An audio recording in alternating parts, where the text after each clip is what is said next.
The car market saw some major changes in the month of December, so let's talk about it. Now, December is always a hot time in the car market. End of year, end of quarter, end of month. And while from the perspective of a car buyer, this puts you in a position to get a hefty discount, it also does lead to higher demand and can, as a result, also lead to some higher prices. And we absolutely saw some of this play out last month. For example, let's take a look at average vehicle listing price. In November, the average vehicle listing price was $48,978 for new cars. In December, this increased to $49,853, nearly a $1,000 increase or 6.5% from November to December. And Kelley Blue Book is showing similar data, and you can see here with the average vehicle transaction price nearing closer and closer to that $50,000 mark, very, very close to all-time highs. Now, one of the reasons as to why average vehicle listing and transaction price was nearing closer and closer to that $50,000 mark is because more people than ever were buying more expensive cars than ever.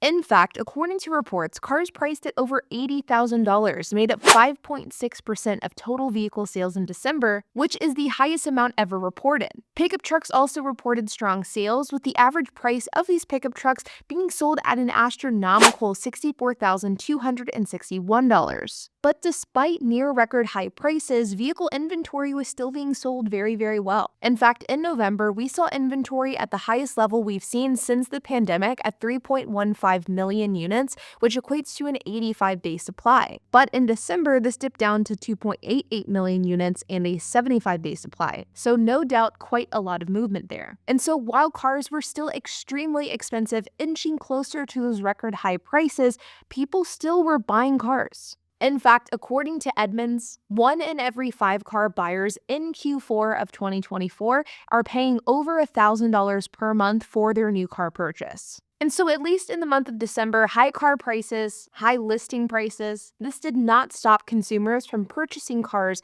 at the end of the year.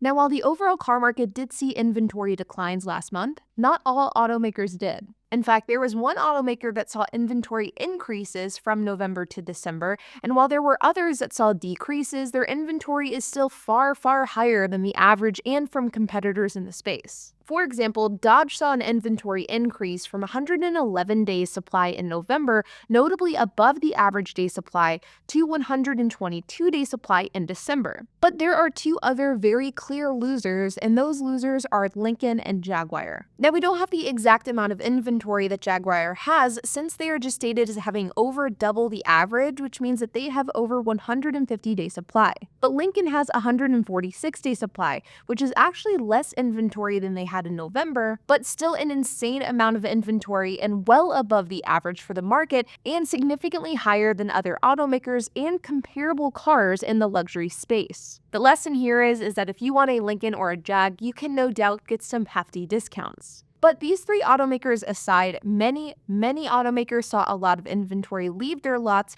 which is a good thing as 2025 year models are taking up more and more of dealership lots, and getting rid of old inventory is more important than ever. A huge reason as to why dealerships were able to move so much inventory in the month of December comes down to dealership incentives, which, to be honest, is probably the best news that comes out of the reports of this video and is also the biggest silver lining with the car market as a whole. So let's talk about dealership incentives, because we've seen some major movement here over the last year, but despite that, not all dealership incentives are created equal. Now, while it's not great to see that car prices and average transaction price has gone to nearly $50,000, showing that car prices are just still too high and probably aren't changing anytime soon, the huge silver lining here is incentives, and you can see that incentives are at 8%, which means that market-wide incentives are 8% of average transaction price, or about $3,958. This is inching closer and closer to pre-pandemic territory, and it is significantly higher than what we saw this time last year, where incentives were at a mere 2.7% of ATP. Among large segments, incentives in December were higher for entry-level luxury cars at 10%. Compact cars saw an average incentive of 9.7%, and luxury compact SUVs saw incentives of 9.4%, while the lowest incentives were being offered in segments like luxury, full-size SUVs, sports cars, and pickup trucks. Toyota, Land Rover, and Porsche kept their incentives below 5% of the average transaction price, which shows us that these automakers that have lower inventory, while they are offering incentives, they are offering relatively lower incentives, not only lower than other larger inventory automakers, but also quite a bit lower than the average incentive, while other more higher inventory automakers are offering larger incentives. Not really any surprise there. But some of the highest incentives are coming from,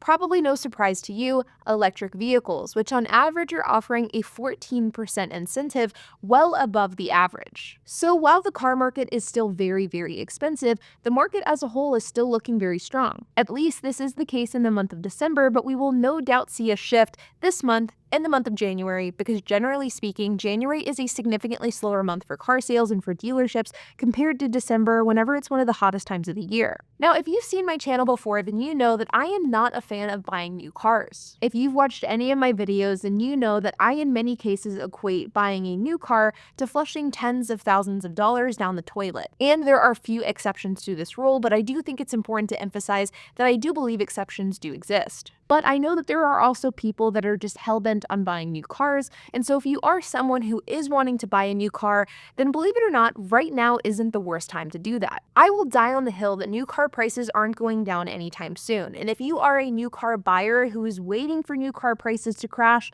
well, you're going to be waiting for a long time. And interest rates also are going down, but it's going to take time for it to make any substantial difference to your car payment and to the affordability of a car. But despite the fact that interest rates are far from where we would like for them to be, new cars are actually having some pretty attractive financing incentives associated with them. And with incentives getting higher and higher, and with some half-decent financing deals finally coming to the surface, for example, brands like Subaru, Mazda, Honda, Ford, Nissan, even Lexus, they're offering 0% financing offers with a variety of terms, with some of these deals adding additional incentives like bonus cash tacked onto it. Again, I am not a fan of buying new cars. I think that for most people out there, buying used is going to by far be your best bet. But given the fact that depreciation and the car market as a whole have stabilized, it is much easier to buy a new car today and at least have a prediction of where that depreciation is going to trend. And this paired with an increase in incentives, dealership discounts, and somewhat attractive financing offers, I would probably argue that right now is one of the better times to buy a new car, at least whenever we compare the current state of the market to where it was just a few short years ago. Like always, you guys, I hope that you enjoyed this video. If you have any questions, comments, if you have anything to add, I would love to hear it, so make sure to leave a comment down below.